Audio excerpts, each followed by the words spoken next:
Hey everybody, Alyssa here from Becoming Memories. Thanks for joining me for another Age Before Beauty process video. Age Before Beauty is the series where I take some of the oldest products in my stash, in this case the Dill Blossom collection from SEI, and I use it to create a layout in a fun and new style that is hopefully fresh and up to date. So I'm starting today with this cream colored background. This is from that Dill Blossom collection. And then I have two cut files here. They're actually identical, but they are from Paige Evans, one of her free cut files, I believe.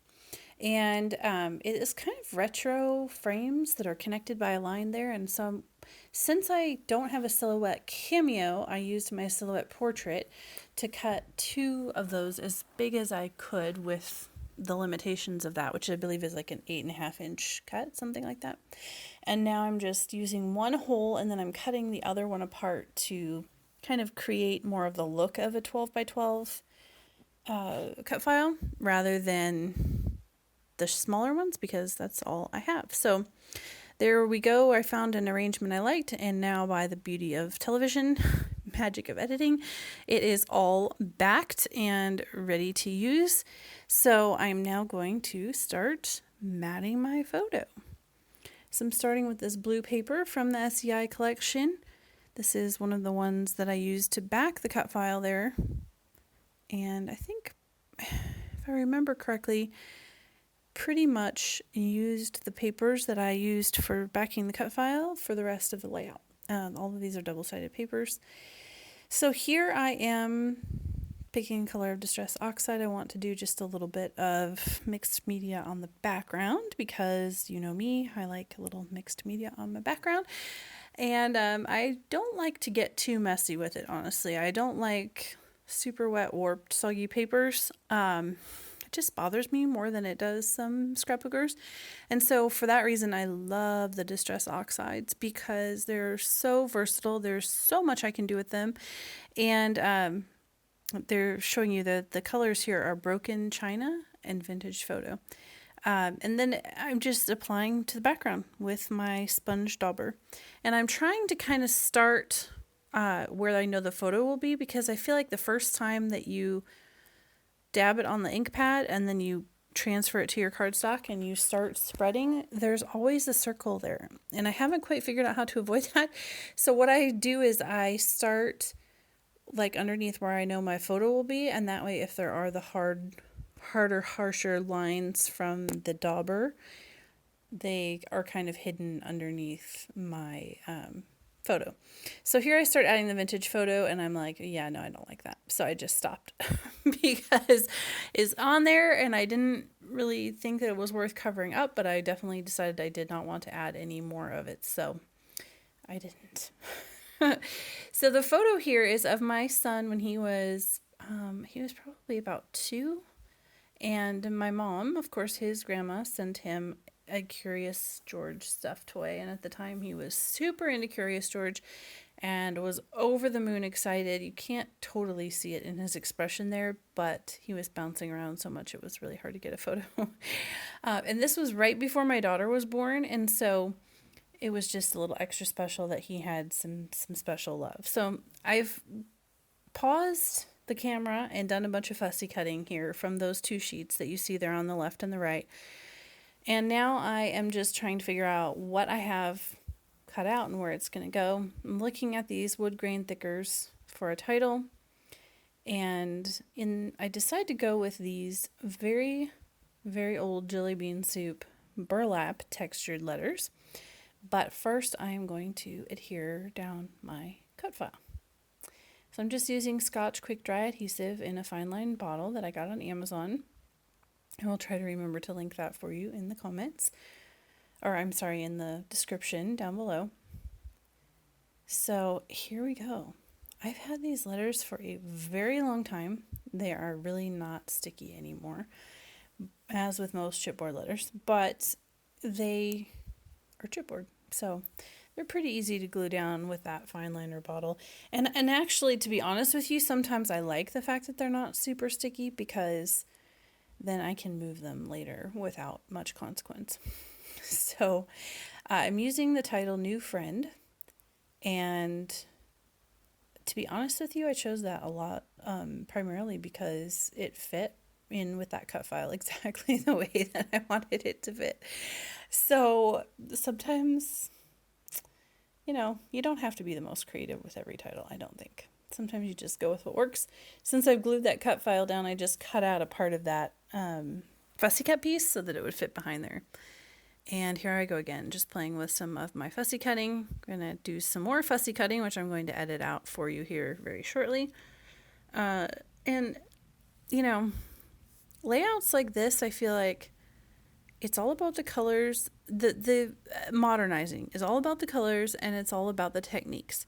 So using that Distress Oxide on the background, I feel like brought it up a few years. This collection is, I believe, from 2007, 2008, something like that. And probably is one of the very oldest things in my collection. In fact, funny story. I never originally owned this collection back when it was first released, but a friend of mine did. And her name was Lydia, or is Lydia, and she moved overseas and she sold a bunch of her scrapbooking supplies to a mutual friend of ours named Leslie. And a few years ago, when I moved back from overseas, back to the United States, my friend Leslie was having a yard sale. And I bought this collection from her, and it still had the yard sale price tag on it from when she bought it from Lydia. And so I actually remember being at some scrapbooking events and crops and such with Lydia and seeing her have this collection with her. I don't think I actually ever saw her use it because it is pretty much unused, but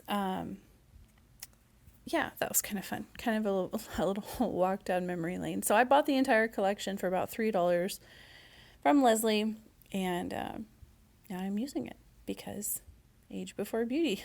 And I'm enjoying this series, and I hope you are too. I'm really enjoying the challenge of taking these products that do look a little bit more dated and bringing them up to date in a way that I feel good about having in my current albums. So here I am. I'm kind of just fidgeting here. I think that I'm going to add George, the name George there, because the monkey's Curious George. But at the end of the day, I don't put it on. I do end up writing in the journaling that the new friend is Curious George, just in case anyone doesn't recognize. I think Curious George is pretty iconic, but I suppose my grandchildren or my grandchildren's children may potentially not know who that little monkey is. So here's where I remember that I have a sticker sheet.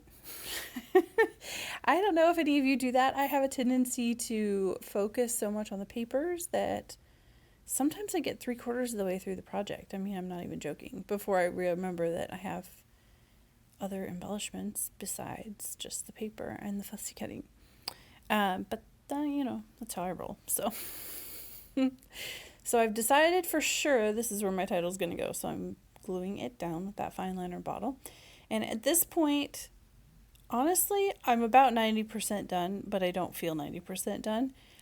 This was a little different for me with the color palette and also with this more of a retro cut file. And so I do a lot more fidgeting, and I put you in 5 times the speed and edited some of it out so that I didn't bore you with all the, I think I want this here. No, I don't. I think I want it there. No, I really think I want it here. No, really don't want it there.